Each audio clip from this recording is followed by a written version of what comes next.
ஒரு மனுஷன் லைஃப்பில் எவ்வளோ பெரிய ஒரு உயரத்துக்கு போனாலும் மனசளவில் சில வலிகள் காயங்கள் அதை மறக்க முடியாது இல்லையா? எல்லார் லைஃப்லேயும் அப்படி தான், நமக்கும் அப்படி தான். நிறையா வலிகள் காயங்கள் எல்லாத்தையும் தாண்டி தான் வந்திருக்கிறோம். ஆனால் எல்லாத்தையும் விட ரொம்ப ஜாஸ்தியான அந்த வலியும் அந்த காயமும் எனக்கு அந்த கரூர் சம்பவம் தான்.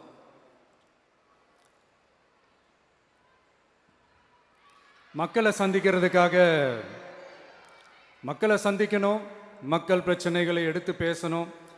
அதுக்காக தான் அந்த மக்கள் சந்திப்பு பயணத்தை தொடங்கி திருச்சி, அரியலூர், நாகப்பட்டினம், திருவாரூர், நாமக்கல், கரூர் அப்படின்னு சொல்லிட்டு போயிட்டு இருந்தோம். அரியலூரில் அந்த மீட்டிங் முடிச்சுட்டு பெரம்பலூர் போகிறதுக்கு முன்னாடி அந்த பெரம்பலூர் போலீஸ் எங்களை அலர்ட் பண்ணாங்க. சரிங்க, கூட்டம் கொஞ்சம் ஜாஸ்தியாக இருக்குது, லேட் ஆகிடுச்சு, வராதிங்க அப்படின்ட்டு. So we had no choice. Police சொன்னால் நம்ம அதை ஒபே பண்ணி தானே ஆகணும். அதே நேரத்தில் பெரம்பலூர் மக்களோட அந்த சேஃப்டியும் மைண்டில் எடுத்துக்கிட்டு ஒரு மன வலியோடவே திரும்ப போயிட்டோம். அதுக்கப்புறம் பெரம்பலூர் தொகுதி மக்களுக்கு மன்னிப்பும் கேட்டோம். அதே மாதிரி நாமக்கல் அந்த மீட்டிங் முடிச்சுட்டு கரூர் வரும்போது அந்த கரூர் போலீஸ் எங்களை அலர்ட் பண்ணியிருக்கலாம்ல.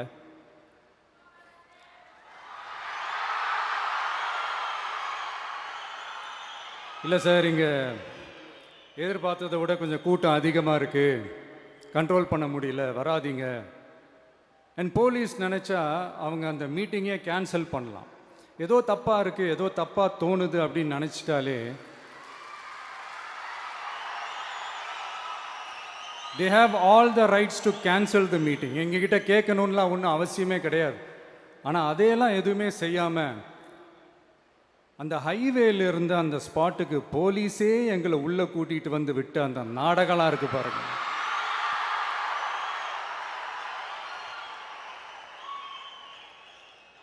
நம்பிட்டேங்க, முழுசாக நம்பிட்டேன்.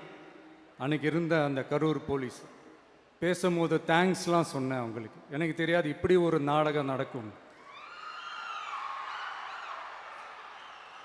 இதுக்கெல்லாம் யார் காரணம்? இதெல்லாம் யார் சொல்லி செஞ்சது? இப்படி பண்ணுங்க, அப்படி பண்ணுங்க, சப்போஸ் அப்படி நடந்தா இப்படி பண்ணுங்க, சப்போஸ் இப்படி நடந்தா இந்த மாதிரி இன்ஸ்ட்ரக்ஷன்ஸ்லாம் கொடுத்து அந்த ப்ரெஷர் போடுறது யார்?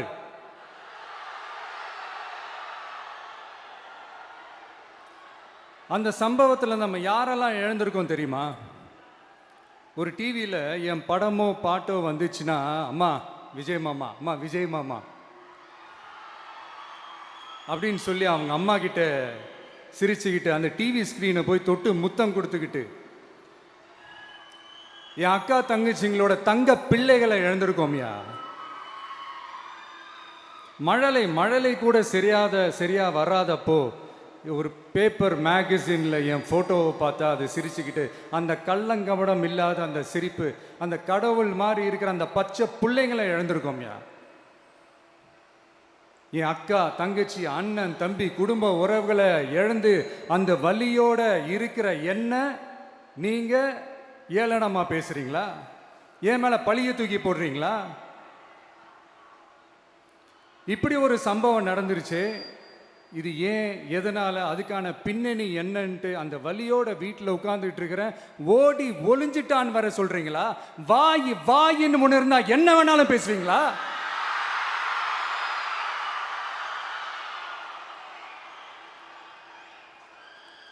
மக்களே, நான் உங்களையே கேட்குறேன். அன்னைக்கு அத்தனை க்ரௌடு இருந்துச்சு, அந்த க்ரௌடுக்கு தகுந்த மாதிரி போலீஸ் பாதுகாப்பு கொடுத்தாங்களா?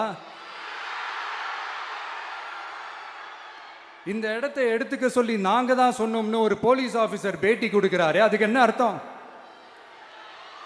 இவ்வளோ வலி, இவ்வளோ காயங்கள் கொடுத்துட்டு பழியை தூக்கி நம்ம மேல போட்டுட்டு அதுல ஒரு அரசியல் ஆதாயம் தேடுறீங்களேயா? இதுல வாய் கூசாம சட்டசபையில ஸ்டாலின் சார் நம்ம மேல திருப்பி விட்டு அங்க ஒரு அரசியல் செய்றாரு. அதுக்கு என்ன அர்த்தம்? நமக்காக வந்திருக்கிற மக்களை காக்க வைக்கிறதுக்கு நான் ஒன்றும் ஆதாயம் தேடுற அரசியல்வாதியெல்லாம் கிடையாது. மக்களுக்காக அரசியலுக்கு வந்தவன் இந்த விஜய். எனக்காக எல்லாமும் கொடுத்த என் மக்களுக்காக எல்லாத்தையும் விட்டுட்டு மக்களுக்காக மட்டுமே அரசியலுக்கு வந்தவன் இந்த விஜய். அவங்களுக்காக நன்றி கடன் செலுத்துறதுக்காக மட்டுமே அரசியலுக்கு வந்தவன் இந்த விஜய். உங்களுக்கு தான் இந்த விஜயை பத்தி நல்லா தெரியுமே. ஆனா நம்ம எல்லாருக்குமே இத்தனை வலிகள் காயங்கள் கொடுத்தவங்களுக்கு இந்த 2026 தேர்தலில் தக்க பதிலடி கொடுத்துட்டீங்க. ஆனா அது மட்டுமே பத்தாது மக்களே, அது மட்டுமே பத்தாது. காலகாலத்துக்கும் எழுந்திருக்கவே முடியாத அளவுக்கு நிரந்தரமான ஒரு பதிலடியை நீங்க கொடுத்துக்கிட்டே இருக்கணும்.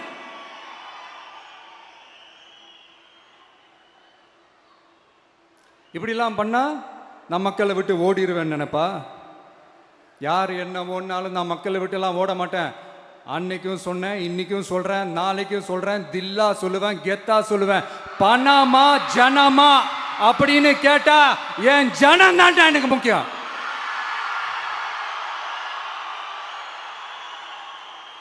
மக்களே, உங்களை விட எனக்கு இந்த காசு பணம் முக்கியமா என்ன?